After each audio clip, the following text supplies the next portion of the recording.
ಇವಾಗೊಂದು ಒಳ್ಳೆ ವಿಷಯ ಹೇಳ್ತೀನಿ ಬೈಬಲಿಂದನೇ. ಕೊಲೊಸೆ 2:18 ಓದಿ ಯಾರಾದರೂ. ಅತಿ ವಿನಯದಲ್ಲಿಯೂ ದೇವದೂತರ ಪೂಜೆಯಲ್ಲಿಯೂ ಆಸಕ್ತರಾಗಿದ್ದಾರೆ. ತಮಗೆ ಓದೋದನ್ನು ಓದಿ. ದರ್ಶನಗಳಾಗುವೆಂದು ಕೊಚ್ಚಿಕೊಳ್ಳುತ್ತಾರೆ ಮತ್ತು ಸಾಕು.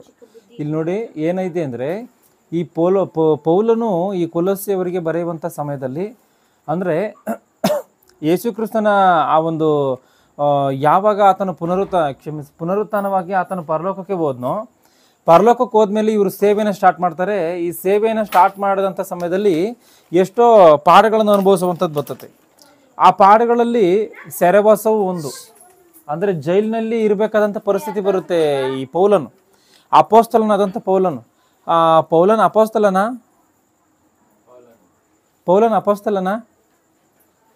ಅಪೊಸ್ತಲರು 12 ಜನ ಕಾಣುತ್ತಾರೆ. ಮತ್ತಾಯನ ಬರೆದ ಸುವಾರ್ತೆ 10ನೇ ಅಧ್ಯಾಯದಲ್ಲಿ 12 ಜನ ಕಾಣ್ತಾರೆ.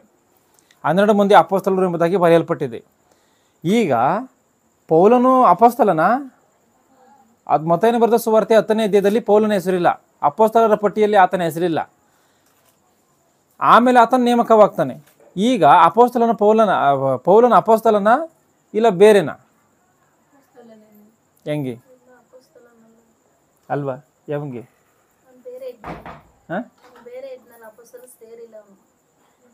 ನೀನು ಹೆಂಗೆ ಹೇಳ್ತೀಯ ಅಪೊಸ್ತಲನೇ ಆತನಂತ? ಖಚಿತವಾಗಿ ಅಪೊಸ್ತಲನು ಅಂದರೆ ಆ ಪೌಲನೇ ಏನು ಹೇಳ್ತಾನೆ ಅಂದರೆ, ನಾನು ಮನುಷ್ಯರಿಂದ ನೇಮಿಸಲ್ಪಡದೆ ಕರ್ತನಾದಂಥ ಯೇಸು ಕ್ರಿಸ್ತನಿಂದಲೇ ನಾನು ನೇಮಿಸಲ್ಪಟ್ಟಿದ್ದೀನಿ ಅಂತ ಆಯ್ತು. ಅಂದರೆ ಪೌಲನು ಕೂಡ ಅಪೊಸ್ತಲನೇ, ಆತನ ಬೇರೆ ಅಲ್ಲ. ಚೆನ್ನಾಗಿ ಈ ವಿಚಾರವನ್ನು ಅರ್ಥ ಮಾಡ್ಕೋಬೇಕು. ಈ ಅಪೊಸ್ತಲನಾದಂಥ ಪೌಲನು ಈ ಬೇರೆಯವರಿಗೆ ಪತ್ರಿಕೆಯನ್ನು ಬರೀತಿರ್ತಾನೆ. ಈ ಎಲ್ಲಿಂದ ಪತ್ರಿಕೆಗಳನ್ನು ಬರೀತಾನೆ? ರೋಮಾಪುರದವರು ಬರೆದ ಪತ್ರಿಕೆಗಳಿಂದ ಹಿಡಿದು ಆತನು ಹಿಬ್ರಿಯರಿಗೆ ಬರೆದ ಪುಸ್ತಕದಲ್ಲಿ ಅಂದರೆ ಆತನು 14 ಪತ್ರಿಕೆಗಳನ್ನು ಬರೀತಾನೆ. ಈ ಪತ್ರಿಕೆಗಳನ್ನೆಲ್ಲ ಎಲ್ಲಿಂದ ಬರೀತಾನೆ ಅಂದರೆ ಜೈಲಲ್ಲಿ ಇದ್ದುಕೊಂಡು, ಸೆರೆವಾಸದಲ್ಲಿ ಇದ್ದುಕೊಂಡು ಬರೀತಾನೆ. ಈ ಕೊಲೊಸ್ಸೆ ಪತ್ರಿಕೆಯನ್ನು ಕೂಡ ಅದೇ ರೀತಿಯಲ್ಲಿ ಅದೇ ಉದ್ದೇಶದಿಂದ ಬರೆಯುತ್ತಾ ಅವ್ರಿಗೊಂದು ವಿಚಾರವನ್ನು ಹೇಳ್ತಾನೆ. ನಿಮ್ಮಲ್ಲಿ ಕೆಲವರು ಅತಿ ವಿನಯದಲ್ಲಿಯೂ ದೇವದೂತರ ಪೂಜೆಯಲ್ಲಿಯೂ ಆಸಕ್ತರಾಗಿದ್ದಾರೆ ಅಂತೇಳಿ ತಪ್ಪುವರಿಸಿ ಮಾತಾಡ್ತಾನೆ. ಅಂದರೆ ಇಲ್ಲಿ ಆ ಭಾವವನ್ನು ಗಮನಿಸಿದ್ರೆ ಸ್ಪಷ್ಟವಾಗಿ ಗೊತ್ತಾಗುತ್ತೆ, ನೀವು ತಪ್ಪು ಮಾಡಿದರೆ ಅದನ್ನು ಬದಲಾಯಿಸಬೇಕು ಅಂತ. ಆದರೆ ಆ ಭಾವದಲ್ಲೇ ಹೇಳುವಂಥದ್ದು ಗೊತ್ತಾಗುತ್ತೆ. ಈಗ ಅತಿ ವಿನಯದಲ್ಲಿ ಇರುವಂಥದ್ದು ಅಂದರೆ ಏನು? ಅತಿ ವಿನಯ, ಈಗ ವಿನಯದಿಂದ ಇರುವಂಥದ್ದು ಒಳ್ಳೇದಲ್ವಾ? ವಿನಯತೆಯಿಂದ ಇರುವಂಥದ್ದು, ಪಾಪವನ್ನು ಮಾಡದಂಥ ರೀತಿಯಲ್ಲಿ ಇರುವಂಥದ್ದು, ಯಾರೋ ತಪ್ಪುಗಳನ್ನು ಮಾಡಿದ್ರೆ, ಇಲ್ಲ ನಮಗೆ ವ್ಯತಿರೇಕವಾಗಿ ಬೈದರೆ, ಇಲ್ಲ ನಮ್ಮನ್ನು ದ್ವೇಷ ಮಾಡಿದ್ರೆ ನಾವು ವಿನಯದಿಂದ ನಡೆದುಕೊಳ್ಳುವಂಥದ್ದು, ಅವ್ರನ್ನ ಪ್ರೀತಿ ಮಾಡುವಂಥದ್ದು ಒಳ್ಳೇದಲ್ವಾ? ಇದು ಒಳ್ಳೇದಲ್ವಾ? ಮತ್ತು ಪೌಲನ ಯಾಕೆ ಈ ರೀತಿಯಾಗಿ ಹೇಳ್ತಾನೆ ಅತಿ ವಿನಯದಲ್ಲಿ ಇದ್ದೀರಾ ಅಂತನ? ಅಂದರೆ ವಿನಯ ಇರಬೇಕು. ಯಾರೇ ನಮ್ಮನ್ನು ದ್ವೇಷ ಮಾಡಿದ್ರೆ ಅವ್ರನ್ನ ಪ್ರೀತಿ ಮಾಡಬೇಕು, ಅವ್ರಿಗೋಸ್ಕರ ದೇವರಿಗೆ ಪ್ರಾರ್ಥನೆಯನ್ನು ಮಾಡಬೇಕು, ದೇವರ ಮಾತಿಗೆ ಅನುಸಾರವಾಗಿ ಜೀವಿಸಬೇಕು. ಆದರೆ ವಿನಯ ಬೇರೆ, ಅತಿ ವಿನಯ ಬೇರೆ. ಇವೆರಡು ಪದಗಳ ಅರ್ಥಗಳು ಬೇರೆ. ಈ ವಿನಯ ಅಂತ ಅಂದರೆ ನಾವು ಸಾಮಾನ್ಯವಾಗಿ ಏನಾಗುತ್ತೆ, ಈ ವಿಧೇಯತೆಯಲ್ಲಿ ನಡೆದುಕೊಳ್ಳುವಂಥದ್ದಾಗುತ್ತೆ. ಅತಿ ವಿನಯ ಅಂದರೆ ಅದು ಇನ್ನೂ ಡೀಪಾಗಿ ಹೋಗುವಂಥದ್ದಾಗಿರ್ತದೆ. ಅಂದರೆ ಒಂದೇ ಮತ್ತು ನೇರವಾಗಿ ಹೇಳಬೇಕು ಅಂದರೆ, ಯಾರೇ ಲೋಕದ ಅನುಸಾರವಾಗಿ ನಿಮ್ಮನ್ನು ದ್ವೇಷ ಮಾಡಿದ್ರೆ ಅದಕ್ಕೋಸ್ಕರ ನೀವು ವಿನಯತೆಯಿಂದ ನಡ್ಕೊಳ್ಳುವಂಥದ್ರಲ್ಲಿ ನ್ಯಾಯ ಇದೆ. ಆದರೆ ದೇವರ ವಿಚಾರದಲ್ಲಿ ಮಾತನಾಡುವಂಥ ಸಮಯದಲ್ಲಿ ಒಂದು ವೇಳೆ ಮಾತನಾಡುವಂಥ ಸಮಯದಲ್ಲೂ ಕೂಡ ನೀನು ವಿನಯತೆಯಿಂದ ಇದ್ದರೆ ಅದು ಅತಿ ವಿನಯವಾಗುತ್ತೆ. ಆದ್ದರಿಂದ ಆ ರೀತಿಯಾಗಿ ಇರಬಾರ್ದು ಅಂತ. ಅಂದರೆ ದೇವರ ವಾಕ್ಯದ ವಿಷಯದಲ್ಲಿ ಯಾರೋ ತಪ್ಪನ್ನು ಮಾತಾಡ್ತಾರಾ ಅವ್ರನ್ನ ಖಂಡಿಸಬೇಕು ಎನ್ನುವಂಥದ್ದು ಈ ಒಂದು ಮಾತಿನ ಅರ್ಥ. ಅದಕ್ಕೆ ಪತ್ರಿಕೆಗಳಲ್ಲೆಲ್ಲ ಸ್ಪಷ್ಟವಾಗಿ ಹೇಳುತ್ತೆ, ನೀವು ಮೂರ್ಖತನದಿಂದ ಮಾತನಾಡುವಂಥವರ ಬಾಯಿನ ನೀವು ಒಳ್ಳೆಯ ನಡತೆಯಿಂದ ಕಟ್ಟಬೇಕು ಎಂಬುದಾಗಿ ಸ್ಪಷ್ಟವಾಗಿ ಗೊತ್ತಾಗುತ್ತೆ. ಇಲ್ಲಿಗಿದು ಕ್ಲೋಸು. ಈಗ ಮುಂದೆ ಏನಿದೆ, ದೇವದೂತರ ಪೂಜೆಯಲ್ಲಿ ಆಸಕ್ತರಾಗಿದ್ದಾರೆ ಅಂತ ಐತೆ. ಈ ದೇವದೂತರ ಪೂಜೆ ಅಂದರೆ ಏನು, ದೇವದೂತರ ಕೆಲಸ ಏನು ಅಂತ ನಮಗೆ ಸ್ಪಷ್ಟವಾಗಿ ಗೊತ್ತಿದೆ. ದೇವರು ತನ್ನ ಕೆಲಸಕ್ಕೋಸ್ಕರ ಪರಲೋಕದಲ್ಲಿ ಕೋಟಿ ದೇವದೂತರನ್ನ ಇಟ್ಕೊಂಡಿದ್ದಾನೆ. ಇದು ಗೊತ್ತಿದೆಯಾ? ದೇವದೂತರು ಎಷ್ಟು ಜನ ಇದ್ದಾರೆ? ಗಬ್ರಿಯೇಲನಿದ್ದಾನೆ, ಮಿಕಾಯೇಲನಿದ್ದಾನೆ ಅಂತ ಅಂದ ಮಾತ್ರಕ್ಕೆ ಇವರು ಮಾತ್ರವೇ ಇದ್ದಾರೆ, ಬೇರೆ ಯಾರೋ ಪರಲೋಕದಲ್ಲಿ ಇಲ್ಲ ಅಂದ್ಕೊಳಕ್ಕೆ ಹೋಗ್ಬೇಡಿ. ಯಾರಿಂದಲೂ ಎಣಿಸಲಿಕ್ಕೆ ಆಗದಲ್ಲಿರುವಂಥ ಲಕ್ಷೋಪಲಕ್ಷ ಕೋಟಿ ಎಂಬುದಾಗಿದೆ. ಪ್ರಕಟಣೆ ಗ್ರಂಥ 5:11 ಓದಿ ಒಂದ್ಸರಿ, ಅದು ಅರ್ಥ ಆಗಲಿ ಇವರೆಲ್ಲರಿಗೂ ನಾನು ಬೈಬಲಲ್ಲಿ ಐತಾ ಇಲ್ವಾ ಅಂತ.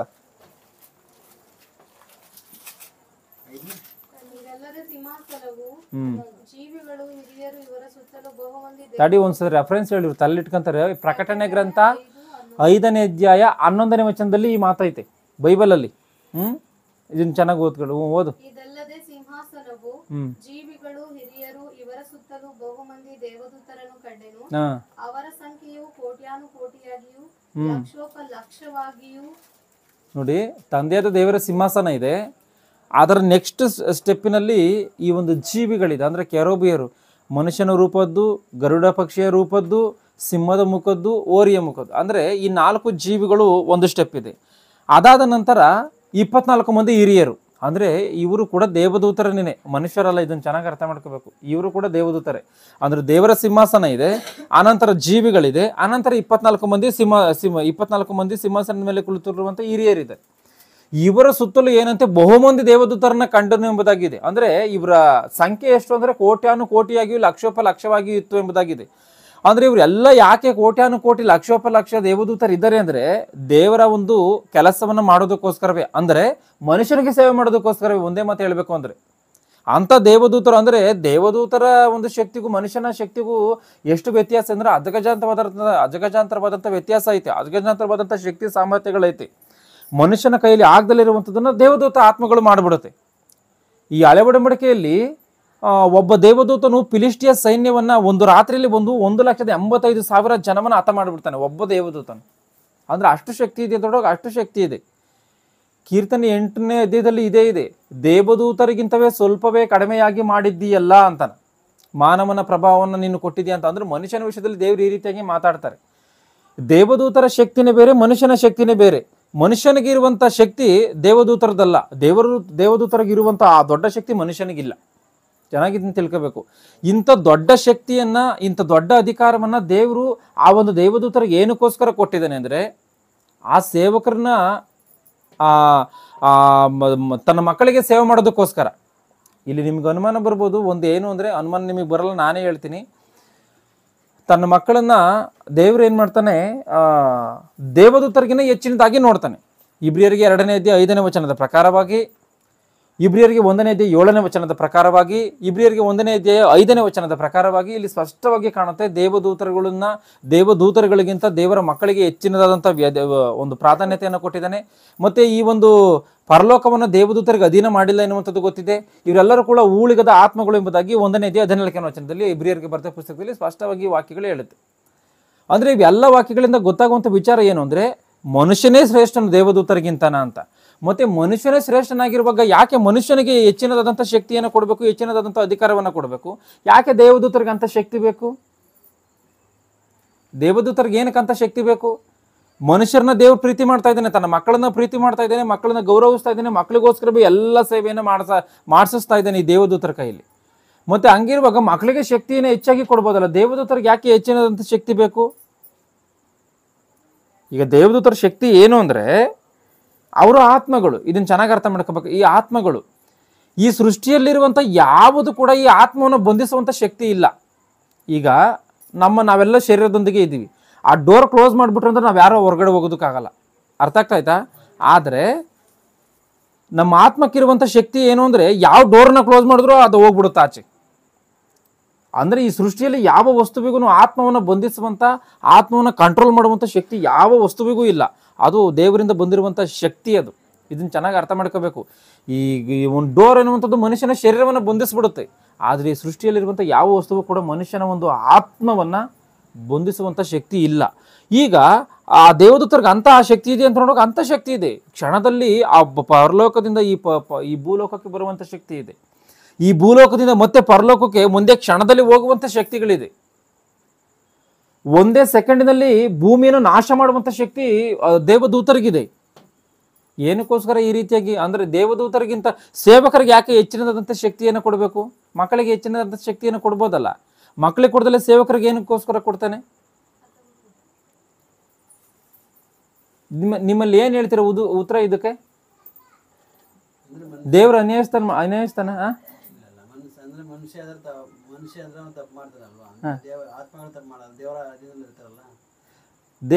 ಲೂಸಿಫರ್ ಯಾರು? ಸೈತಾನನ್ ಯಾರು? ಆತನು ಕೂಡ ದೇವದೂತನೇ. ಆತನ ತಪ್ಪನ್ನು ಮಾಡಿದಾನ? ಆತನ ತಪ್ಪನ್ನು ಮಾಡಿದಾನ ಇಲ್ವಾ? చెప్పు. ದೇವದೂತನ ದುಷ್ಟನಾಗಿ ಮಾರ್ಪಟ್ಟಿದ್ದಾನ? ಮಾರ್ಪಟ್ಟಿದ್ದಾನೆ. ಅಂದ್ರೆ ಅವರಿಗೆ ಅಧಿಕಾರ ಕೊಟ್ಟಾಗ ಅವನಿಗೆ ಅಂದ್ರೆ ದೇವರಿಂದ ಎಲ್ಲಾನು ಕಲ್ತ್ಕೊಂಡ ಅಂತ ಹೇಳಿ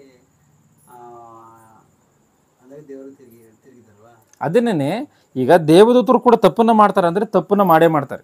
ಪೇತ್ರನ ಪುಸ್ತಕದಲ್ಲಿ ಅದು ಖಚಿತವಾಗಿ ವಾಕ್ಯ ಐತಿ. ದೇವದೂತರು ಕೂಡ ತಪ್ಪನ್ನ ಮಾಡಿದಾಗ ಅವ್ರನ್ನ ಸುಮ್ಮನೆ ಬಿಡದೆ ನರಕಕ್ಕೆ ತಳ್ಳಿ ಕತ್ತಲೆ ಗುಂಡಿಗಳಿಗೆ ಒಪ್ಪಿಸಿದ್ದಾನೆ ಅಂತಾನ. ದೇವದೂತರು ತಪ್ಪನ್ನು ಮಾಡಿದ್ರೆ ಅವ್ರನ್ನೂ ಕೂಡ ಸುಮ್ಮನೆ ಬಿಡಲ್ಲ. ದೇವದೂತರು ಕೂಡ ತಪ್ಪನ್ನು ಮಾಡ್ತಾರೆ. ಯಾವಾಗ ಸೈತಾನನ ಮಾಡಿದಾನೆ. ಇದನ್ನು ಚೆನ್ನಾಗಿ ಅರ್ಥ ಮಾಡ್ಕೋಬೇಕು. ಯಾಕೆ ಮತ್ತೆ ದೇವರೇ ಮನುಷ್ಯನಿಗೆ ಅಷ್ಟು ಶಕ್ತಿಯನ್ನು ಕೊಡೋದ್ರ ಬದಲು ದೇವದೂತರಿಗೆ ಏನಕ್ಕೆ ಅಂತ ಶಕ್ತಿಯನ್ನು ಕೊಡ್ತಾನೆ? ಏನು ಕೊಟ್ಟಿದ್ದಾನೆ? ಏನು ಅನ್ಸುತ್ತೆ ನಿಮ್ಗೆ ಇದರಲ್ಲಿ?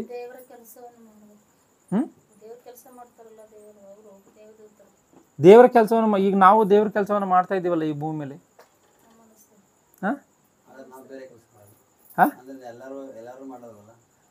ಈಗ ನಾನು ದೇವ್ರ ಕೆಲಸದಲ್ಲಿ ಇದ್ದೀನಿ ಅಂತ ಕೇಳ್ರಿ, ನನಗೆ ದೇವದೂತನಿಗೆ ಇರುವಂಥ ಶಕ್ತಿ ನನಗಿದೆಯಾ? ಮತ್ತೆ ಏನಕ್ಕೆ ಕೊಡಲ್ಲ? ಒಂದು ವೇಳೆ ಪರಿಶುದ್ಧನಾಗಿ ದೇವರ ಕೆಲಸದಲ್ಲಿ ಯೇಸು ಕ್ರಿಸ್ತನ ಈ ಭೂಲೋಕದಲ್ಲಿ ಇದ್ದ, ಆಯ್ತಾ? ಶರೀರದಲ್ಲಿ ಆತನಿದ್ದ. ಅದರಂತೆ ನಾವು ಕೂಡ ಶರೀರಧಾರಿಗಳಾಗಿ ಇದ್ದೀವಿ. ಯಾಕೆ ನಮ್ಗಂತ ಶಕ್ತಿಗಳಿಲ್ಲ? ದೇವದೂತರಿಗಿರುವಂಥ ಶಕ್ತಿ ಯಾಕೆ ಇಲ್ಲ ನಮಗೆ? ಒಂದೇ ವಿಚಾರ ಸ್ಪಷ್ಟವಾಗಿ ಅರ್ಥ ಮಾಡ್ಕೋಬೇಕು ನಾವೆಲ್ಲ. ಯಾವತ್ತಿಗೂ ಬಾಡಿಗಾರ್ಡು ಒಬ್ಬ ಪೊಲಿಟಿಷಿಯನ್ ಇದ್ದಾನೆ ಅಂದ್ಕೊಳ್ಳಿ, ಆತನ ಎಷ್ಟೇ ಚಿಕ್ಕ ವ್ಯಕ್ತಿಯಾಗಿದ್ರೂ ಕೂಡ ಆತನ ಹಿಂದೆ ಇರುವಂಥ ಬಾಡಿಗಾರ್ಡ್ ಯಾವ ರೀತಿಯಾಗಿರಬೇಕು? ಸ್ಟ್ರಾಂಗ್ ಆಗಿರ್ಬೇಕಾ? ಅದೇ ನೋಡಿ, ಸ್ಟ್ರಾಂಗ್ ಆಗಿರಬೇಕು. ಸ್ಟ್ರಾಂಗ್ ಆಗಿದ್ದಾಗಲೇ ಅವನು ಕಾಪಾಡೋದಕ್ಕೆ ಸಾಧ್ಯ. ಅರ್ಥ ಆಗ್ತಾಯ್ತಾ? ಈಗ ನಾನೊಬ್ಬ CM ಆಗಿದ್ದೀನಿ ಅಂದ್ಕೊಳ್ಳಿ. ಈಗ ನನ್ನ ಸೆಕ್ಯೂರಿಟಿಗೋಸ್ಕರ ಬೇಕು.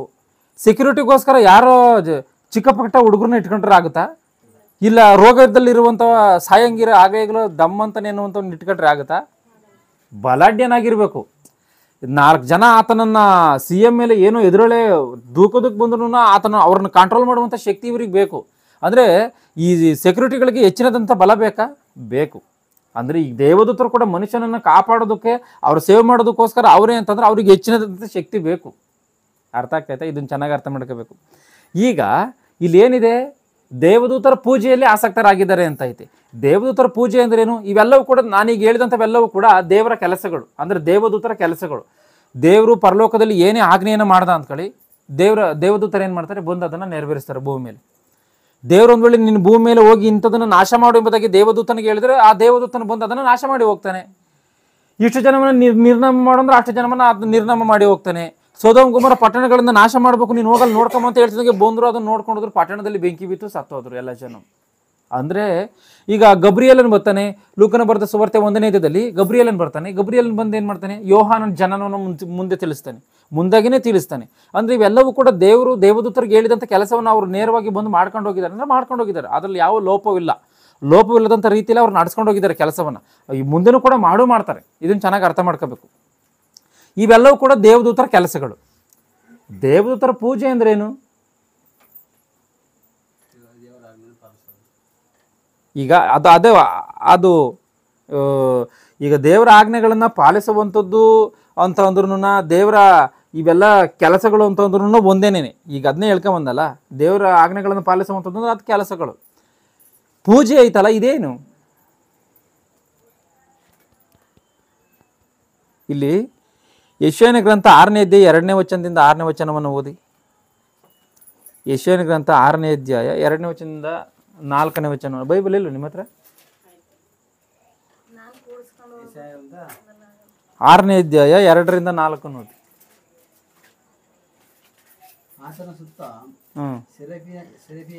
ನೋಡ್ರಿ, ಇಲ್ಲಿ ಇನ್ನೊಂದು ಸ್ವಲ್ಪ ಮೇಲಿಂದ ಓದೋಣ. ಆತನ ವಸ್ತ್ರದ ನೆರೆಗೆಯು ಇನ್ನೊಂಚೂರು ಮೇಲಿಂದ ಓದ್ಬಿಡಿ. ಅರಸನಾದ ಉಜ್ಜಿಯನು ಕಾಲವಾದ ವರ್ಷದಲ್ಲಿ ಕರ್ತನು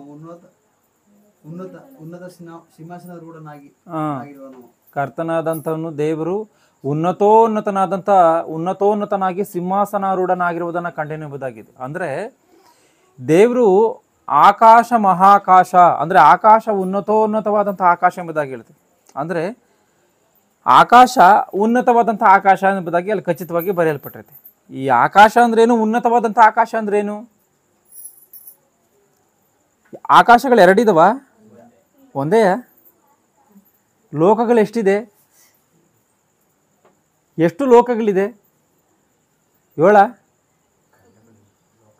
ಹ್ಞೂ ಎರಡು ಲೋಕ. ಯಾವ್ಯಾವು? ಸ್ವರ್ಗ, ಸ್ವರ್ಗ, ನರಕ. ಇದಿರೋದು ಯಾವುದು?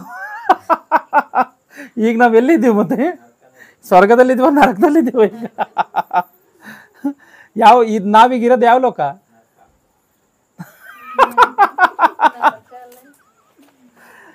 ಇದು ನರಕನಾ? ಇದು ನರಕ ಅಂದ್ಕೊಂಡಿದ್ದೀರಿ ಯಾರಾದರೂ? ಕಷ್ಟಗಳು ಬಂದ್ಬಿಟ್ರೆ ನರಕನ? 2 ಕೊರಿಂಥಿ 12ನೇ ಅಧ್ಯಾಯ 2ನೇ ವಚನದ ಪ್ರಕಾರವಾಗಿ, ಫಿಲಿಪ್ಪಿ 2:9ನೇ ವಚನದ ಪ್ರಕಾರವಾಗಿ, ಇಬ್ರಿಯರಿಗೆ ಕ್ಷಮಿಸಿ ಪ್ರಕಟಣೆ ಗ್ರಂಥ 5ನೇ ಅಧ್ಯಾಯ 1-2ನೇ ವಚನದ ಪ್ರಕಾರವಾಗಿ, ಈ 3 ವಚನಗಳ ಪ್ರಕಾರವಾಗಿ 3 ಲೋಕಗಳಿರುವಂಥದ್ದು ಸ್ಪಷ್ಟವಾಗಿ ಗೊತ್ತಿದೆ. ಅರ್ಥ ಆಗ್ತಾಯ್ತಾ? ಸ್ಪಷ್ಟವಾಗಿ ಗೊತ್ತಾಗುತ್ತೆ 3 ಲೋಕಗಳಿರುವಂಥದ್ದು ಯಾವ್ಯಾವು ಅಂದರೆ ಸ್ವರ್ಗ, ಮರ್ತ್ಯ, ಪಾತಾಳ. ಫಿಲಿಪ್ಪಿ 2:9 ಓದ್ಬಿಡಿ ಬೇಗ.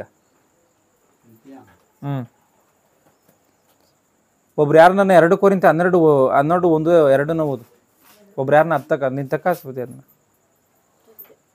ಓದು. ತೆಗ್ದಿದೆಯಲ್ಲ, ಏನು ತೆಗ್ದಿ ಮತ್ತೆ? 12:2 ಓದು ಬೇಗ.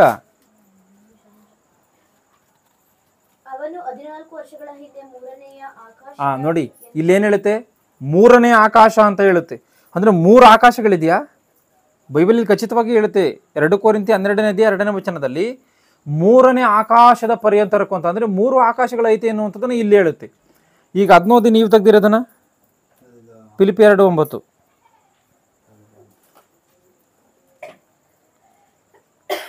ಹೊಸ ಒಡಂಬಡಿಕೆ. ಈ ಕಾರಣದಿಂದ ದೇವರು ಆತನನ್ನು ಅತ್ಯುನ್ನತ ಸ್ಥಾನಕ್ಕೆ ಏರಿಸಿ ಎಲ್ಲ ಹೆಸರುಗಳಿಗಿಂತ ಶ್ರೇಷ್ಠವಾದ ಹೆಸರನ್ನು ಆತನಿಗೆ ದಯಪಾಲಿಸಿದ್ದಾನೆ. ಆದುದರಿಂದ ಸ್ವರ್ಗ, ಮರ್ತ್ಯ, ನೋಡಿ ಇಲ್ಲಿ ಏನ್ ಹೇಳುತ್ತೆ? ಸ್ವರ್ಗ, ಮರ್ತ್ಯ, ಪಾತಾಳ 3 ಲೋಕಗಳು ಯಾವುವು? ಇಲ್ಲಿ 3ನೇ ಆಕಾಶದ ಪರ್ಯಂತರಕ್ಕೂ ಒಯ್ಯಲ್ಪಟ್ಟನು ಎಂಬುದಾಗಿದೆಯಲ್ಲ. ಈ 3 ಆಕಾಶಗಳಿದೆಯಾ ಅಂದ್ರೆ 3 ಆಕಾಶಗಳಿದೆ. ಯಾವ 3 ಆಕಾಶಗಳು ಅಂದ್ರೆ 3 ಲೋಕಗಳಿಗಿರುವಂಥ ಆಕಾಶಗಳು. ಚೆನ್ನಾಗಿ ಇದನ್ನ ಅರ್ಥ ಮಾಡ್ಕೊಳ್ಳಿ. 3 ಲೋಕಗಳಿದೆ, ಆ 3 ಲೋಕಕ್ಕೂ 3 ಆಕಾಶಗಳಿದೆ. ಅವು ಯಾವ ಲೋಕಗಳು? ಸ್ವರ್ಗ, ಮರ್ತ್ಯ, ಪಾತಾಳ. ಅಂದ್ರೆ ಸ್ವರ್ಗ ಎನ್ನುವಂಥದ್ದು ಪರಲೋಕ, ದೇವರಿರುವಂಥದ್ದು. ಮರ್ತ್ಯ ಅಂದ್ರೆ ನಾವಿರುವಂಥ ಭೂಲೋಕ. ಪಾತಾಳ ಲೋಕ ಅಂದ್ರೆ ಸ್ವರ್ಗ, ಮರ್ತ್ಯ, ಪಾತಾಳ ಎನ್ನುವಂಥದ್ದು ಇದೆಯಲ್ಲ, ಆ ಪಾತಾಳ ಲೋಕವೇ ನರಕ ಎಂಬುದಾಗಿ ಹೇಳ್ತೀವಲ್ಲ, ಅದೇ ಪಾತಾಳ ಲೋಕ. ಈ 3 ಲೋಕಗಳಿದೆ, 3 ಆಕಾಶಗಳಿದೆ. ಪ್ರಕಟಣೆ ಗ್ರಂಥ 5ನೇ ಅಧ್ಯಾಯ 1-2 ಅದನ್ನು ಓದಿ, ಅಲ್ಲಿ ಕ್ಲಾರಿಟಿ ಗೊತ್ತಾಗುತ್ತೆ ನಿಮ್ಗೀಗ.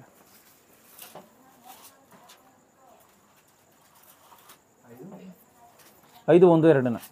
ಸಿಂಹಾಸನದ ಮೇಲೆ ಕುಳಿತಿದ್ದಾತನ ಬಲಗೈಯಲ್ಲಿ ಒಂದು ಸುರುಳಿಯನ್ನು ಕಂಡೆನು. ಅದರ 2 ಪಕ್ಕಗಳಲ್ಲಿಯೂ ಬರೆದಿತ್ತು. ಅದು 7 ಮುದ್ರೆಗಳಿಂದ ಮುದ್ರಿತವಾಗಿತ್ತು. ಇದಲ್ಲದೆ ಬಲಿಷ್ಠನಾದ ಒಬ್ಬ ದೈವದೂತನು ಈ ಸುರುಳಿಯನ್ನು ಬಿಚ್ಚುವುದಕ್ಕೂ ಇದರ ಮುದ್ರೆಗಳನ್ನು ಒಡೆಯುವುದಕ್ಕೂ ಯಾವನು ಯೋಗ್ಯನು ಎಂದು ಮಹಾ ಶಬ್ದದಿಂದ ಸಾರುವುದನ್ನು ಕಂಡೆನು. ಆ ಸುರುಳಿಯನ್ನು ಬಿಚ್ಚುವುದಕ್ಕಾದರೂ ಅದರೊಳಗೆ ನೋಡುವುದಕ್ಕಾದರೂ ಪರಲೋಕದಲ್ಲಿ ಆಗಲಿ ಭೂಮಿಯಲ್ಲಾಗಲಿ ಭೂಮಿಯ ಕೆಳಗಣಲ್ಲಾಗಲಿ ಅಂದ್ರೆ ಪರಲೋಕದಲ್ಲಾಗ್ಲಿ ಭೂಮಿಯಲ್ಲಾಗ್ಲಿ ಭೂಮಿಯ ಕೆಳಗಣಾಗ್ಲಿ ಅಂದ್ರೆ ಇಲ್ಲೂ ಕೂಡ 3 ಲೋಕಗಳು ಕಾಣುತ್ತೆ. ಚೆನ್ನಾಗಿದ್ದನ್ನು ಅರ್ಥ ಮಾಡ್ಕೊಳ್ಳಿ. ಈ ಏಷ್ಯಾನ ಗ್ರಂಥ 6ನೇ ಅಧ್ಯಾಯದಲ್ಲಿ ಬರೆಯಲ್ಪಟ್ಟಿರುವಂಥ ಉನ್ನತೋನ್ನತವಾದಂಥ ಆಕಾಶ ಎಂಬುದಾಗಿ ಏನು ಇಲ್ಲಿ ಕಾಣುತ್ತೋ ಅದು ಏನು ಅಂದರೆ ಈ ಆಕಾಶ ಅಲ್ಲ, ಸ್ವರ್ಗಲೋಕದ ಆಕಾಶ.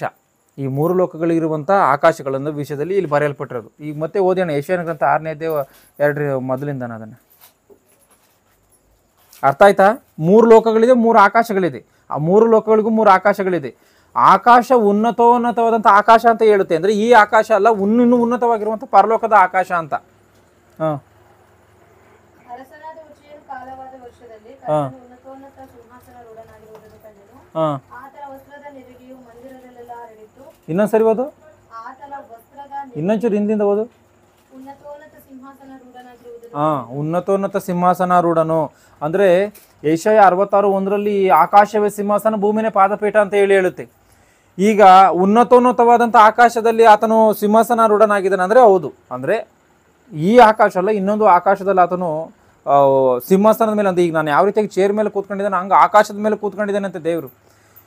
ಈ ವಿಶಾಲವಾದಂಥ ಭೂಮಿಯನ್ನು ದೇವರು ಪಾದಪೀಠವಾಗಿ ಮಾಡ್ಕೊಂಡಿದ್ದಾನಂತೆ. ಈ ಪಾದಪೀಠ ಅಂದರೆ ಏನು ಅಂದರೆ ಆಗಿನ ಕಾಲದಲ್ಲಿ ರಾಜರುಗಳು ತಮ್ಮ ಕಾಲುಗಳನ್ನು ಇಟ್ಟುಕೊಳ್ಳುವುದಕ್ಕೋಸ್ಕರ ಚಿಕ್ಕ ಒಂದು ಮನೆಯನ್ನು ಮಾಡ್ಕೊಳ್ತಾ ಇದ್ರು. ಅದೇನು ಅಂದರೆ ಅಧಿಕಾರವನ್ನು ಸೂಚಿಸುವಂಥದ್ದು. ಅಂದರೆ ಅವ್ರಿಗೇನೋ ಕಾಲು ನೋವು ಬರುತ್ತೆ ಅಂತ ಅಲ್ಲ ಇದರ ಅರ್ಥ. ಅಧಿಕಾರವನ್ನು ಸೂಚಿಸುವುದಕ್ಕೋಸ್ಕರ ಆ ರೀತಿಯಾದಂಥದ್ದು ಮಾಡ್ತಾ ಇದ್ರು. ಹಂಗೆ ದೇವ್ರಿ ಭೂಮಿನ ಪಾದಪೀಠ ಮಾಡ್ಕೊಂಡಿದ್ದಾನೆ ಅಂದರೆ ದೇವರಿಗಿರುವಂಥ ಅಧಿಕಾರವನ್ನು ಇಲ್ಲಿ ಅರ್ಥ ಮಾಡ್ಕೋಬೇಕು. ಅರ್ಥ ಆಗ್ತಾಯ್ತಾ? ಇಲ್ಲಿ ಉನ್ನತೋನ್ನತವಾದಂಥ ಆಕಾಶಾರೂಢನಾಗಿದ್ದಾನಂತೆ. ಮತ್ತೆ ಮುಂದೆ ಆತನ ಸುತ್ತ ಸೆರಾಫಿಯರು ಇದ್ದರು. ಆತನ ಸುತ್ತಲೂ ಸೆರಾಫಿಯರಿದ್ದರು. ಇಂಪಾರ್ಟೆಂಟ್ ಇದನ್ನು ಗಮನಿಸಿ. ಆತನ ಸುತ್ತಲೂ ಸೆರಾಫಿಯರಿದ್ದರು. ಪ್ರತಿಯೊಬ್ಬನು 6 ರೆಕ್ಕೆಯುಳ್ಳವನಾಗಿ ಎರಡರಿಂದ ತಮ್ಮ ಮುಖವನ್ನ ಎರಡರಿಂದ ತಮ್ಮ ಕಾಲುಗಳನ್ನ ಮುಚ್ಚಿಕೊಂಡು ಎರಡನ್ನು ಬಡಿಯುತ್ತಾ ನೆಲಸೋಕದೆ ನಿಂತಿದ್ದರು. ಮುಂದೆ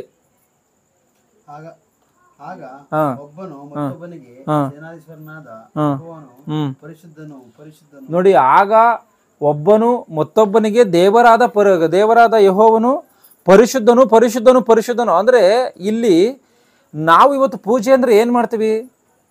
ನಮ್ಮ ಒಂದು ವಿವಿಧ ಧರ್ಮಗಳಲ್ಲಿ ಮುಸ್ಲಿಂ ಸಹೋದರರು ಏನು ಮಾಡ್ತಾರೆ, ಅವ್ರು ಹೋಗ್ತಾರೆ, ಅವ್ರೇನೋ ನಮಾಜ್ ಎಂಬುದಾಗಿ ಅವರ ಒಂದು ಆಚರಣೆಗೆ ಅನುಸಾರವಾಗಿ ಅವ್ರು ಮಾಡ್ತಾರೆ.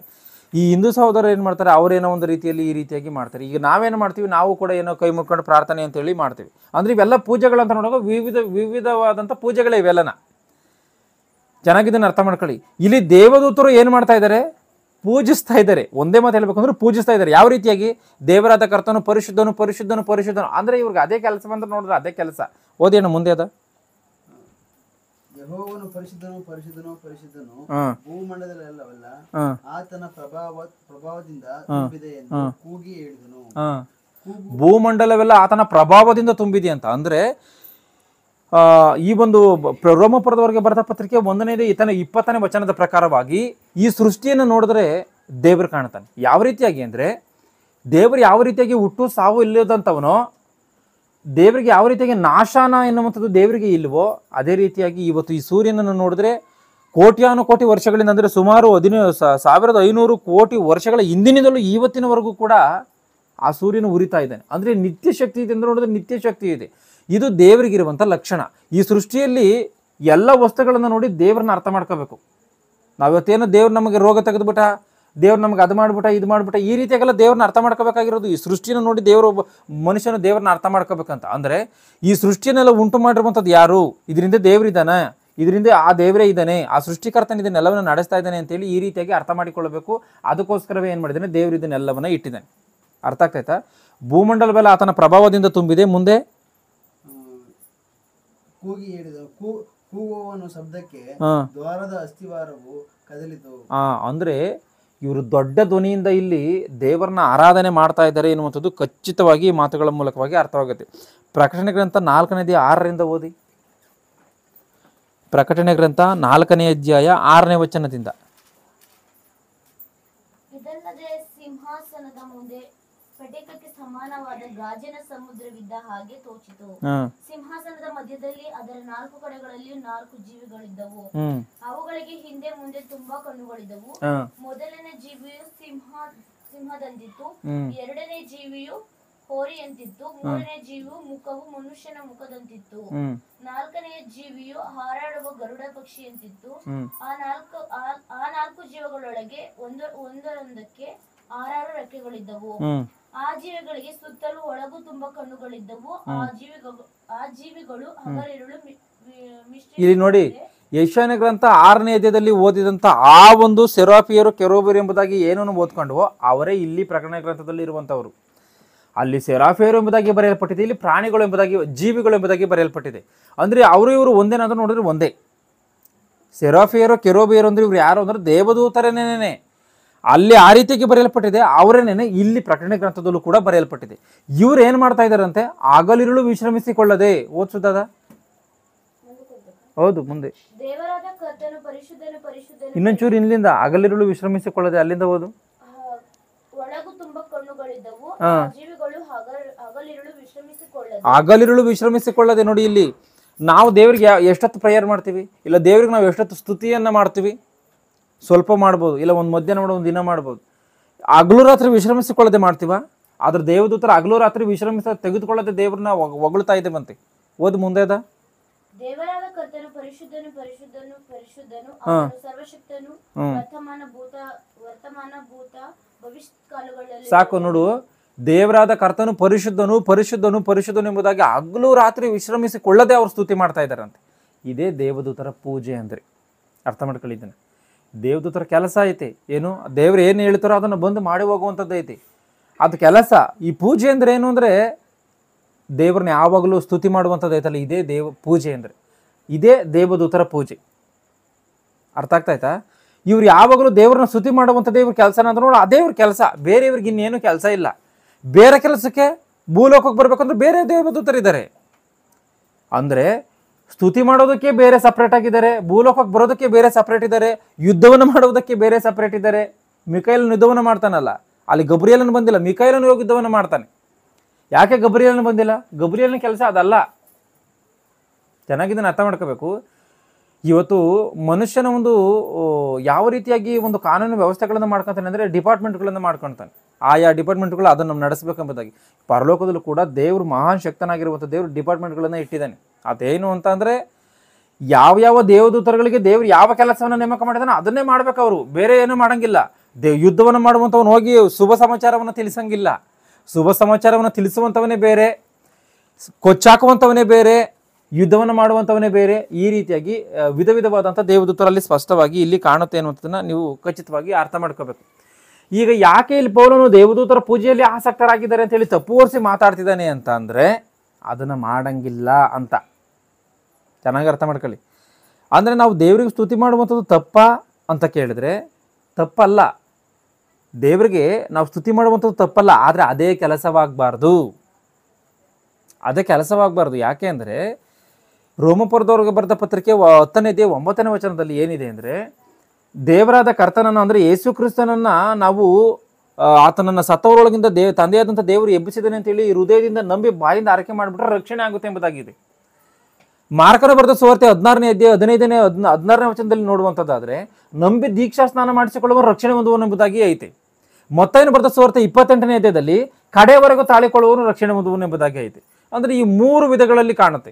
ಅಂದರೆ ಕಡೆವರೆಗೂ ತಾಳ್ಕೊಂಡ್ರೆ ರಕ್ಷಣೆ ಬರುತ್ತಾ, ಇಲ್ಲ ಹೃದಯದಿಂದ ನಂಬಿದ್ರೆ ರಕ್ಷಣೆ ಬರುತ್ತಾ, ದೀಕ್ಷೆ ಸ್ನಾನ ಮಾಡಿಸ್ಕೊಂಡ್ರೆ ರಕ್ಷಣೆ ಬರುತ್ತಾ? ಈ ಮೂರು ವಾಕ್ಯಗಳಲ್ಲಿ ಈ ರೀತಿಯಾಗಿ ಬರೆಯಲ್ಪಟ್ಟಲ್ಲ. ಇದರಲ್ಲಿ ಯಾವುದನ್ನು ಮಾಡಿದ್ರೆ ರಕ್ಷಣೆ ಬರುತ್ತೆ?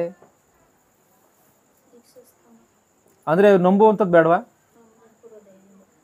ಈಗ ಕಡೆವರೆಗೂ ತಾಳ್ಕೋಬೇಕು ಅಂತ ಹೇಳ್ತದೆ, ಮತ್ತೆ ತಾಳ್ಕೊಳ್ಳುವಂಥ ಅಗತ್ಯತೆ ಇಲ್ವಾ? 3 ಮಾಡ್ಬೇಕಾ? ಖಚಿತವಾಗಿ 3 ಮಾಡಬೇಕು. 3 ಮಾತ್ರ ಅಲ್ಲ, ದೇವ್ರು ಹೇಳಿರುವಂಥ ಎಲ್ಲವನ್ನೂ ಪಾಲಿಸ್ಬೇಕು. ಯಾವುದೋ ಒಂದು ಮಾಡಿ ಒಂದನ್ನು ಬಿಡ್ತೀನಿ ಅಂದ್ರೆ ಅದು ವ್ಯರ್ಥ. ದೀಕ್ಷಾ ಸ್ನಾನ, ಈಗ ಒಬ್ಬ ಮನುಷ್ಯನ ಪಾನಸಾಂತರ ಪಟ್ಟು ಆತನ ದೇವರ ಕಡೆ ತಿರುಗಿಕೊಂತಾನೆ ಅಂದ್ರೆ ಮೊದಲು ಆತನ ದೀಕ್ಷಾ ಸ್ನಾನ ಮಾಡಿಸ್ಕೋಬೇಕು. ದೀಕ್ಷಾ ಸ್ನಾನ ಮಾಡಿಸಿಕೊಂಡಂಥ ತರುವಾಯ ದೇವರ ಮಾತುಗಳನ್ನು ಅರ್ಥ ಮಾಡಿಕೊಳ್ಳಬೇಕು, ಸೇವೆಯನ್ನು ಸ್ಟಾರ್ಟ್ ಮಾಡಬೇಕು, ಆತನ ಎಷ್ಟೋ ಶ್ರಮೆಗಳನ್ನು ಅನುಭವಿಸಬೇಕು, ಪರಲೋಕವನ್ನು ಸೇರಬೇಕು. ಅಂದರೆ ಇವೆಲ್ಲವೂ ಕೂಡ ಒಂದೊಂದಾಗಿ ಮೆಟ್ಟಿಲುಗಳು ಇವೆಲ್ಲ. ಯಾವುದೋ ಒಂದನ್ನು ಮಾಡ್ತೀನಿ, ಈಗ ನಾನು ಕೊನೆವರೆಗೂ ತಾಳ್ಕೊಂತೀನಿ, ದೀಕ್ಷಾ ಸ್ನಾನ ಮಾಡಿಸ್ಕೊಳ್ಳೋದು ಅಂದ್ರೆ ರಕ್ಷಣೆ ಇಲ್ಲ. ಇಲ್ಲ ದೀಕ್ಷಾ ಸ್ನಾನ ಮಾಡಿಸ್ಕೊಂತೀನಿ, ನಾನು ಕೊನೆವರೆಗೂ ತಾಳೋದು ಅಂದ್ರೆ ರಕ್ಷಣೆ ಇಲ್ಲ. ಎಲ್ಲವನ್ನ ಮಾಡಲೇಬೇಕು ಅನ್ನುವಂಥದ್ದು ಖಚಿತವಾಗಿ ಇಲ್ಲಿ ಅರ್ಥ ಮಾಡ್ಕೋಬೇಕು. ಇಲ್ಲಿ ಹಾಡನ್ನ ಹೇಳ್ಬೇಕು ಅಂತ ನೋಡಿದ್ರೆ ಹಾಡುಗಳನ್ನ ಹೇಳ್ಬೇಕು, ಆದ್ರೆ ಅದೇ ಕೆಲಸವಾಗಂಗಿಲ್ಲ. 24 ಗಂಟೆ ದೇವ್ರನ್ನ ಸ್ತುತಿ ಮಾಡ್ಕೊಂಡು ಕೂತ್ಕೊಂಡ್ರೆ ನೀನು ಪ್ರಯೋಜನ ಇಲ್ಲ ಅದು. ಯಾಕೆ ಅಂದರೆ ಇವತ್ತು ನೀವೆಲ್ಲ ಹಿರಿಯರು, ನಿಮಗೆ ಮಕ್ಕಳಿದ್ದಾರೆ ಅಂದ್ಕೊಳ್ಳಿ, ನಿಮ್ಗೇನೋ ಅಸ್ವಸ್ಥತೆ ಬರ್ತತೆ ಅಂದ್ಕೊಳ್ಳಿ.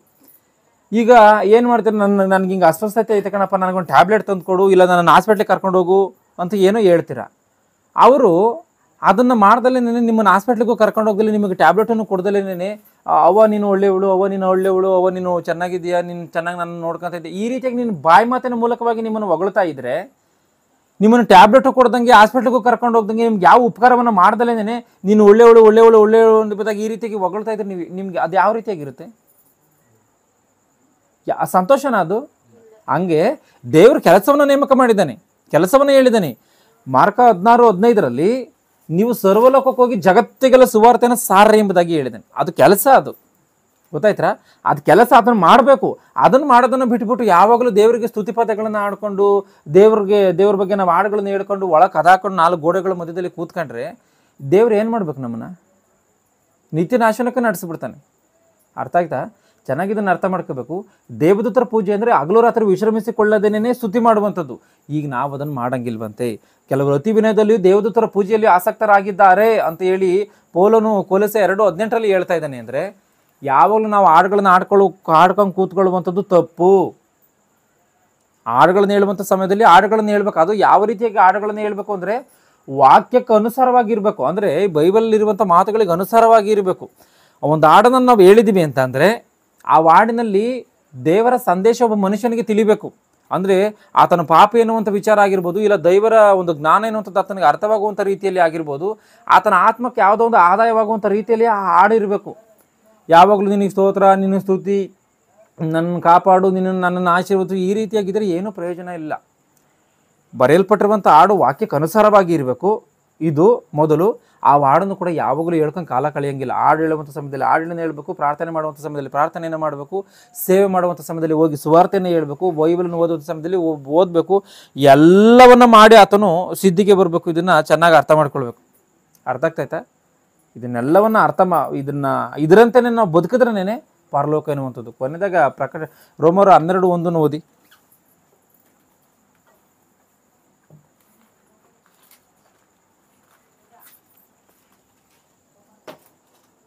12:1 ರೋಮರ್ ಓದಿಸೋದು ಬೇಗ. ಆದ್ದರಿಂದ ಸಹೋದರರೇ, ದೇವರು ಕನಿಕರವನ್ನು ನಿಮ್ಮ ನೆನಪಿಗೆ ತಂದು ನಿಮ್ಮನ್ನು ಬೇಡಿಕೊಳ್ಳುವುದೇನೆಂದರೆ, ನೀವು ನಿಮ್ಮ ದೇಹಗಳನ್ನು ನೋಡಿ, ಇಲ್ಲಿ ಏನಿದೆಯೋ ನೀವು ನಿಮ್ಮ ದೇಹಗಳನ್ನು ಅಂತ ಹೇಳುತ್ತೆ. ನಮ್ಮ ದೇಹಗಳಿದೆಯಲ್ಲ, ಈ ಶರೀರ ಇದೆಯಲ್ಲ, ಶರೀರವನ್ನು ಏನು ಕೊಟ್ಟಿದ್ದಾನೆ? ನಮ್ಮ ಹೆಂಡತಿ ಮಕ್ಕಳು ಇಲ್ಲ ಸಂಸಾರ ಇದಕ್ಕೋಸ್ಕರ ದುಡ್ದು ಈ ಶರೀರವನ್ನು ನಾಶ ಮಾಡೋದಕ್ಕ? ಇದನ್ನು ಮಾಡಬಾರ್ದು ಅಂತಲ್ಲ, ಮಾಡಬೇಕು. ಈ ಶರೀರದ ಮೂಲಕವಾಗಿ ನಿನ್ನ ಬದುಕೇ ಸಾಗಬಾರ್ದು, ಅದೊಂದು ಮಾತ್ರವೇ ನಡಿಬಾರ್ದು. ನಿನ್ನ ಬದುಕಿನ ಜೊತೆಯಲ್ಲಿ ದೇವರ ಕೆಲಸವನ್ನು ಕೂಡ ನಡಿಬೇಕು. ಅದೇ ಇಲ್ಲಿರುವಂಥ ಮಾತಿನ ಅರ್ಥ. ನೀವು ನಿಮ್ಮ ದೇಹಗಳನ್ನು ದೇವರಿಗೆ ಮೀಸಲಾಗಿಯೂ, ಮೀಸಲು ಅಂದ್ರೆ ಏನಂತ ಗೊತ್ತಿದ್ಯಾ? ಇದೆಲ್ಲ ನೀವು ಮಾಡೇ ಇರ್ತೀರ. ಕೆಲವೊಂದು ಕಾಸುಗಳನ್ನು ಹಾಕಿ ಏನೋ ನಾವು ದೇವರ ಹೆಸರುಗಳಲ್ಲಿ ಎಂಬುದಾಗಿ ಕಟ್ಟಿಬಿಡ್ತಾರೆ. ಅದನ್ನ ಏನಕ್ಕೂ ಅದನ್ನು ಯೂಸ್ ಮಾಡ್ಕೊಳ್ಳಲ್ಲ. ಏನಕ್ಕೆ? ಅದು ದೇವರಿಗೋಸ್ಕರ ಪ್ರತಿಷ್ಠೆ ಪಡಿಸ್ಬಿಡ್ತಾರೆ. ಅದನ್ನ ಏನಕ್ಕೂ ತೆಗೆದುಕೊಂಡು ಇವ್ರು ಖರ್ಚು ಮಾಡ್ಕೊಳ್ಳಲ್ಲ. ಹಂಗೆ ನಮ್ಮ ಶರೀರವನ್ನು ದೇವರಿಗೋಸ್ಕರ ಪ್ರತಿಷ್ಠೆ ಪಡಬೇಕಂತೆ. ಅಂದರೆ ನನ್ನ ಶರೀರವನ್ನು ದೇವರಿಗೋಸ್ಕರವೇ ನಾನು ದೇವರ ಕೆಲಸವನ್ನು ಮಾಡ್ತೀನಿ.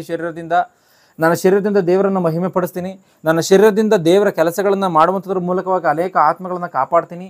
ಇದನ್ನು ಮಾಡಬೇಕಂತೆ. ಸುವಾರ್ತೆ ಸಾರುವಂಥದ್ದು, ಹಾಡುಗಳನ್ನು ಹೇಳುವಂಥದ್ದು, ಪ್ರಾರ್ಥನೆ ಮಾಡಿ ಎಲ್ಲವೂ ಕೂಡ ನಡಿಬೇಕು. ಒಂದು ಮಾತ್ರವೇ ಅಲ್ಲ. ಓದ್ ಮುಂದೆ. ದೇವರಿಗೆ ಮೀಸಲಾಗಿಯೂ ಮೆಚ್ಚುಗೆಯಾಗಿಯೂ, ಅಂದರೆ ಒಳ್ಳೆ ರೀತಿಯಾಗಿ.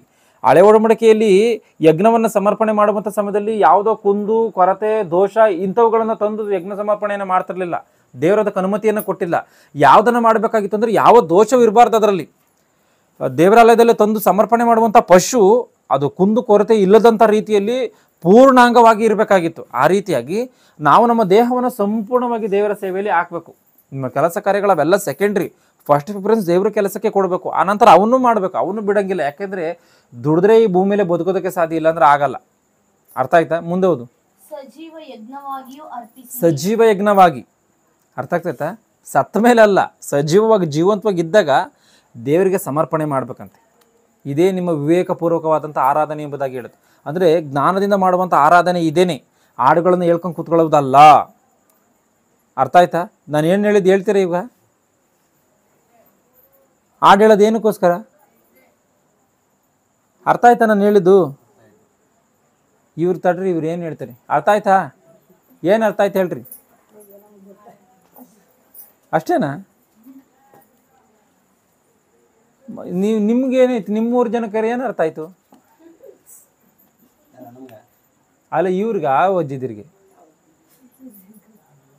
ಏನು ಅರ್ಥ ಆಯ್ತು ಆಂಟಿ? ಏನೂ ಅರ್ಥ ಆಗ್ಲಿಲ್ಲ. ಸುಮ್ಮನೆ ಪಿಕ್ಚರ್ ನೋಡ್ಕೊಂಡು ಕೂತ್ಕೊಂಡ್ಬಿಟ್ರ? ನನ್ನ ಮಾತು ಅರ್ಥ ಆಗಲ್ವಾ ನಿಮಗೆ? ನಂದೇನೋ ಭಾಷೆ ಬೇರೆ ಆಯ್ತಾ? ಮತ್ತೆ ನಾನು ಹೇಳುವಂಥ ಮಾತು ನಿಮ್ಗೆ ಅರ್ಥ ಆಗಲ್ವಾ? ನೋಡಿ, ನಾವು ದೇವರ ಮೇಲೆ ನಾವು ಹಾಡುಗಳನ್ನು ಹೇಳ್ತೀವಲ್ಲ, ಆ ಹಾಡುಗಳು ದೇವರ ವಾಕ್ಯಕ್ಕೆ ಅನುಸಾರವಾಗಿ, ಅಂದರೆ ಬೈಬಲಲ್ಲಿ ಯಾವ ಮಾತು ಬರೆಯಲ್ಪಟ್ಟೈತೆ ಅದಕ್ಕೆ ಅನುಸಾರವಾಗಿ ಇರಬೇಕು. ತಪ್ಪು ಹಾಡುಗಳನ್ನು ಆಡಂಗಿಲ್ಲ. ಇದು ಒಂದು. ಆಮೇಲೆ ಆ ಹಾಡುಗಳನ್ನು ಹೇಳ್ಕೊಂಡೇ ಕೂತ್ಕೊಳ್ಳಂಗಿಲ್ಲ ಯಾವಾಗ್ಲೂ. ಆ ಹಾಡುಗಳನ್ನು ಹೇಳುವಂಥ ಸಮಯದಲ್ಲಿ ಹಾಡುಗಳನ್ನು ಹೇಳ್ಬೇಕು, ಅದರಂತೆ ಕೆಲಸವನ್ನು ಮಾಡಬೇಕು. ಯಾವಾಗಲೂ ನಾವು ಹಾಡುಗಳನ್ನು ಹೇಳ್ಕೊಂಡೇ ಕೂತ್ಕೊಂಡು ದೇವ್ರ ಕೆಲಸವನ್ನು ಮಾಡ್ತಾ ಇದ್ದೀನಿ ಅಂದರೆ ಅದು ತಪ್ಪು. ಅದೇ ಇಲ್ಲಿ ಪೌಲನು ಕೊಲೊಸೆ 2:18 ಹೇಳುವಂಥ ಮಾತು. ಕೆಲವರು ಅತಿ ವಿನಯದಲ್ಲಿಯೂ ದೇವದೂತರ ಪೂಜೆಯಲ್ಲಿ ಆಸಕ್ತರಾಗಿದ್ದಾರೆ ಅಂತ ಹೇಳಿ ಅದು ತಪ್ಪುವರಿಸಿ ಮಾತನಾಡುವಂಥ ಮಾತು. ಅರ್ಥ ಆಗ್ತೈತಾ? ಇದು ಸ್ತುತಿಸುವುದೇ ಮಾತ್ರವಲ್ಲ ಆರಾಧನೆ. ಆ ಹಾಡನ್ನ ಹಾಡು ಇವಾಗ ಎಲ್ಲ ದೈವ ಕಾರ್ಯ ಮಾಡುವುದೇ ಆರಾಧನೆ, ಸ್ತುತಿಸುವುದೇ ಮಾತ್ರವಲ್ಲ ಆರಾಧನೆ, ದೈವ ಕಾರ್ಯ ಮಾಡುವುದೇ ಆರಾಧನೆ. ಗಮನಿಸು ದೇವರ ಮನದಲ್ಲಿ ಆವೇದನೆ, ಪ್ರಕಟಿಸು ಸುವಾರ್ತೆಯ ಪ್ರತಿ ಸ್ಥಳದಲ್ಲೂ. ವರ್ಷಿ ದೇವರೊಂದಿಗೆ ಫೆಲೋಶಿಪ್, ಘೋಷಿ ಆರಾಧನೆ ಆರಾಧನೆ ಆತ್ಮವ ರಕ್ಷಿಸುವುದೇ ಆರಾಧನೆ ಆರಾಧನೆ ಆರಾಧನೆ ಆಜ್ಞೆಯ ನೆರವೇರಿಸುವುದೇ ಆರಾಧನೆ ತುಟಿಗಳಿಂದ ಘನಪಡಿಸಿ ಕೂತು ಇದ್ದರೆ ಸರಿ ಹೋಗದು ದೀರ್ಘವಾಗಿ ಪ್ರಾರ್ಥಿಸಿದರು ಪಾಪಿ ಮಾರನು ತುಟಿಗಳಿಂದ ಘನಪಡಿಸಿ ಕೂತು ಎದ್ದರೆ ಸರಿ ಹೋಗದು ದೀರ್ಘವಾಗಿ ಪ್ರಾರ್ಥಿಸಿದರು ಪಾಪಿ ಮಾರನು ಆತ್ಮಸತ್ಯದಿಂದಲೂ ತಂದೆ ಆರಾಧಿಸಬೇಕು ಅರ್ಪಣೆ ಆರಾಧನೆಗಳು ದೇವರೊಂದಿಗೆ ನಡೆಸು ಪ್ರತಿಯೊಂದು ಅವಯವಗಳನ್ನು ತನಗಾಗಿಯೇ ವ್ಯಯ ಮಾಡು ಆರಾಧನೆ ಆರಾಧನೆ ಆತ್ಮವ ರಕ್ಷಿಸುವುದೇ ಆರಾಧನೆ ಆರಾಧನೆ ಆರಾಧನೆ ಆಜ್ಞೆಯ ನೆರವೇರಿಸುವುದೇ ಆರಾಧನೆ ಆತ್ಮದ ರಕ್ಷಣೆ ಮರೆತು ಆಚರಿಸಿದರೆ ಸರಿ ಹೋಗದು ಆಜ್ಞೆ ಮರೆತು ಆರಾಧಿಸಿದರೆ ಪಾಪಿ ಮಾರನು ಆತ್ಮದ ರಕ್ಷಣೆ ಮರೆತು ಆಚರಿಸಿದರೆ ಸರಿ ಹೋಗದು ಆಜ್ಞೆ ಮರೆತು ಆರಾಧಿಸಿದರೆ ಪಾಪಿ ಮಾರನು ಆತ್ಮವ ರಕ್ಷಿಸುವ ವಾಕ್ಯವ ಪ್ರಕಟಿಸಬೇಕು ವಾಕ್ಯವ ಚೆನ್ನಾಗಿ ತಿಳಿದು ಲೋಕಕ್ಕೆ ಸಾರಬೇಕು ದೇಹವನ್ನು ದೇವರ ಸೇವೆಗೆ ಅರ್ಪಿಸು ಸಜೀವವಾಗಿ ಆರಾಧನೆ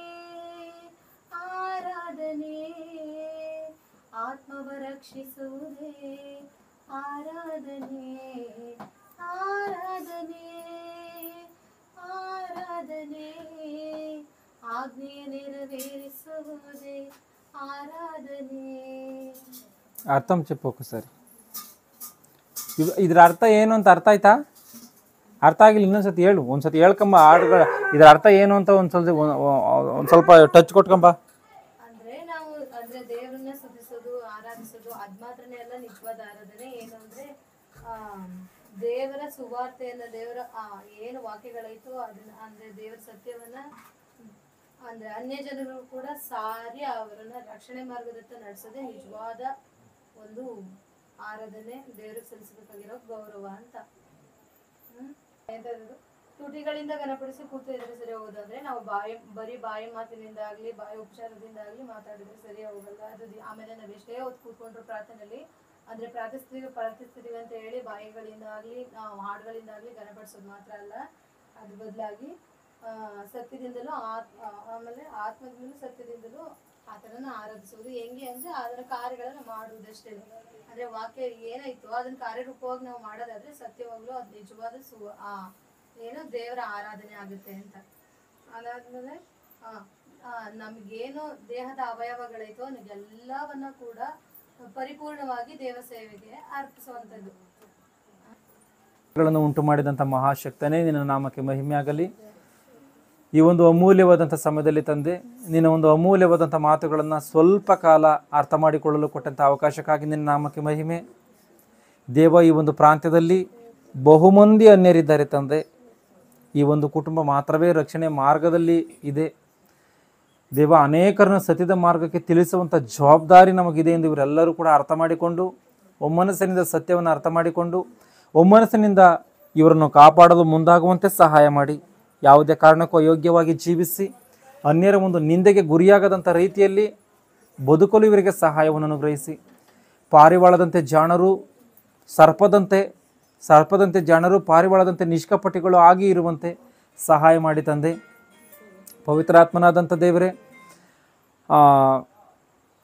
ಒಂದು ಮೀನು ಸಮುದ್ರದಲ್ಲಿದ್ದರೂ ಕೂಡ ಅದು ಉಪ್ಪನ್ನು ಅಂಟಿಸಿಕೊಳ್ಳದಂಥ ರೀತಿಯಲ್ಲಿ ಯಾವ ರೀತಿಯಾಗಿ ಇರುತ್ತೋ ಅದೇ ರೀತಿಯಾಗಿ ಪಾಪವೇ ತುಂಬಿರುವಂಥ ಈ ಲೋಕದಲ್ಲಿ ಪಾಪರಹಿತವಾದಂಥ ಜೀವಿತವನ್ನು ನಾವೆಲ್ಲರೂ ಜೀವಿಸಲು ಸಹಾಯ ಮಾಡಿ. ಇವತ್ತಿನಿಂದ ನಾವು ಎಚ್ಚರಿಕೆಯನ್ನು ತಂದುಕೊಂಡು ಯಾವಾಗಲೂ ಸ್ತುತಿ ಆರಾಧನೆ ಎಂದು ಕಾಲ ಕಳೆಯದೆ ನಿನ್ನ ಮಾತುಗಳನ್ನು ನೆರವೇರಿಸಿ ಅನೇಕ ಮಂದಿಯನ್ನು ಕಾಪಾಡುವಂಥ ರೀತಿಯಲ್ಲಿ ಒಬ್ಬ ಪಾಪಿನ ಕಡೆಗೆ ತಿರುಗಿಕೊಂಡಾಗ ಪರಲೋಕದಲ್ಲಿ ಆಗುವಂಥ ಸಂತೋಷವನ್ನು ನಾವು ಎದುರು ನೋಡುವಂತೆ ಸಹಾಯವನ್ನು ಅನುಗ್ರಹಿಸಿ. ನಾವೆಲ್ಲರೂ ಕೂಡ ನಿನ್ನ ಮಾತುಗಳನ್ನು ಸರಿಯಾದಂಥ ರೀತಿಯಲ್ಲಿ ಅರ್ಥ ಮಾಡಿಕೊಂಡು ಇನ್ನೊಬ್ಬರನ್ನ ರಕ್ಷಿಸಲು ಸಹಾಯ ಮಾಡಿ. ಈ ವಿಷಯಗಳಲ್ಲಿ ಕೇಳಿದ್ದು ಮರೆತುಪಟ್ಟಂತೆ ಎಲ್ಲ ಕಾರ್ಯವನ್ನು ಅನುಗ್ರಹಿಸಿ ನಡೆಸಿಂದ ಪ್ರಾರ್ಥಿಸುತ್ತಾ, ದೇವರೇ ಇಲ್ಲಿ ಈ ವಾಕ್ಯಗಳನ್ನು ಕೇಳಿದಂಥ ಪ್ರತಿಯೊಬ್ಬರನ್ನು ಹೆಸರುಗಳಿಂದ ಆಶೀರ್ವದಿಸಿ ನಡೆಸಿಂದು ಪ್ರಾರ್ಥಿಸುತ್ತಾ, ತಂದೆ ಈ ಒಂದು ಮನೆಯಲ್ಲಿರುವಂಥ ಪ್ರತಿಯೊಬ್ಬರನ್ನು ಕೂಡ ತಂದೆ ಆಶೀರ್ವದಿಸಿ ಈ ಸತ್ಯಗಳು ಏನು ಎಂದು ಅವರು ವಿವೇಚಿಸಿ ಅರ್ಥ ಮಾಡಿಕೊಳ್ಳಲು, ತಂದೆ ನಿನಗೋಸ್ಕರ ಬದುಕಲು, ಪರಲೋಕದಲ್ಲಿ ಅವರು ಅನೇಕ ಸ್ಥಳವನ್ನು ಸಂಪಾದಿಸಿಕೊಳ್ಳಲು, ಅನೇಕರನ್ನು ಸತ್ಯದ ಮಾರ್ಗಕ್ಕೆ ನಡೆಸಲು ಸಹಾಯ ಮಾಡಿ. ನನಗೂ ಕೂಡ ಎಷ್ಟೋ ಒಳಿತುಗಳನ್ನು ಮಾಡಿದಂಥವರಾಗಿದ್ದಾರೆ ದೇವರೇ, ನಾನಂತೂ ನಿನ್ನ ಸೇವೆಯಲ್ಲಿದ್ದೇನೆ. ಆದ್ದರಿಂದ ದೇವರೇ ಅವರನ್ನು ಆಶೀರ್ವದಿಸಿ, ಅವರ ಮನೆಯನ್ನು ಆಶೀರ್ವದಿಸಿ, ತಂದೆ ಅವರ ಕೈಗಳನ್ನು ಆಶೀರ್ವದಿಸಿ, ನಿನ್ನ ರಾಜ್ಯಕ್ಕೋಸ್ಕರ ಬಿತ್ತಿದಂಥ ಪ್ರತಿಯೊಂದರುಗಳನ್ನು ಆಶೀರ್ವದಿಸಿ, ಉಣ್ಣುವುದಕ್ಕೆ ಊಟವನ್ನು, ಬಿತ್ತುವುದಕ್ಕೆ ಬೀಜವನ್ನು ಕೊಡುವಂಥ ದೇವರು ಇನ್ನೂ ಹೆಚ್ಚಿನದಾದಂಥ ರೀತಿಯಲ್ಲಿ ಬಿತ್ತಲು ಸಹಾಯ ಮಾಡಿ.